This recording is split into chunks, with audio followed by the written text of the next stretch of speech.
Hello வணக்கம். Hello. வணக்கம்மா, யாருன்னு பார்க்குறேன். சார் வணக்கம் சார். பேக்ரவுண்டில் சவுண்டை குறைங்க. சார் சேலம் டிஸ்ட்ரிக்ட்ல பேசுகிறேன் சார். பேக்ரவுண்டில் என்ன சவுண்டு இது இழுக்கிறீங்களா?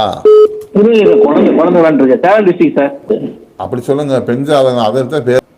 சேலம் டிஸ்ட்ரிக்ட் சேலம். சேலம் டிஸ்ட்ரிக்ட்னா எவ்வளோ தூரம்? சேலம் ஆத்தூர் வரைக்கும் சேலம் டிஸ்ட்ரிக்ட் தானே? இல்லை சார், இங்கே இப்போ இங்கே இந்த பக்கம் மேட்டூர். அப்படி சொல்லுங்க. மேட்டூருக்கு தனி அச்சரை கட்டி இருக்கிற துல்லியமான சொல்ல வேண்டியதானே? சரி சொல்லுங்க. பிறந்த தேதி நேரம் வேமா சொல்லுங்க. 17/10/1992. Sir 96 sir. அவங்ககிட்டயே கொடுக்க, அவங்க தானே பேசுறாங்க. நேரம் சொல்லுங்க, பிறந்த நேரம் சொல்லுங்க. நான் இரவு 10:10. 17/10/96 இரவு 10:10க்கு. சரி, 10:10. ஆமா, மிதுன லக்னம் தனுசு ராசி. சொல்லுங்க சார், என்ன கேள்வி உங்களுக்கு? என்ன கேள்வி உங்களுக்கு? லவ் மேரேஜ், அவங்க வீட்டோட கொஞ்சம் சேர்ந்து பாசிபிலிட்டி இருக்காங்க சார். புரியல. அவங்க லவ் மேரேஜ், அவங்க வீட்டோட சேர்ந்து பாசிபிலிட்டி இருக்கான்னு கேட்குறேன். வீட்டோட சேர்றதுக்கா? ஆமா.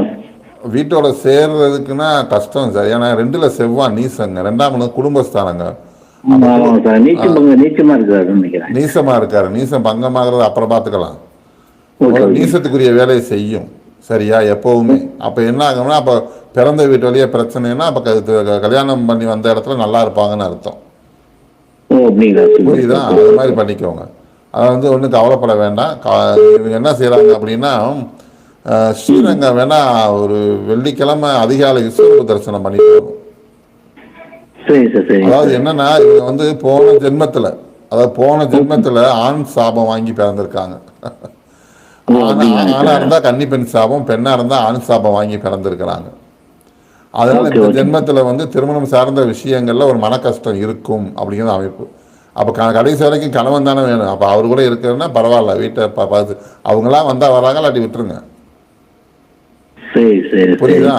புரியுதா நான் சொல்றது? ரெண்டாவது இவங்க ஜாதகப்படி என்னன்னா, தான் ராஜா இருக்கேன் அப்படிங்கிற எண்ணத்தை கொடுக்கணும். இதுதான் இந்த ஜென்ம விதி. ஆமா, வெளி மாநிலமோ வெளிநாடோ போய் செட்டில் ஆனா கூட நல்லதுதான் இவங்களுக்கு. இவங்க சப்போஸ் நீங்க யார் பேசுறது? ஆமா, வெளி மாநில வேலை கிடைச்சாலும் போய் இருக்கிறது நல்லதுதான். அதனால உங்களை தான் கடைசி வரைக்கும் நீங்க தான் அவனா பெஸ்ட். நல்லது.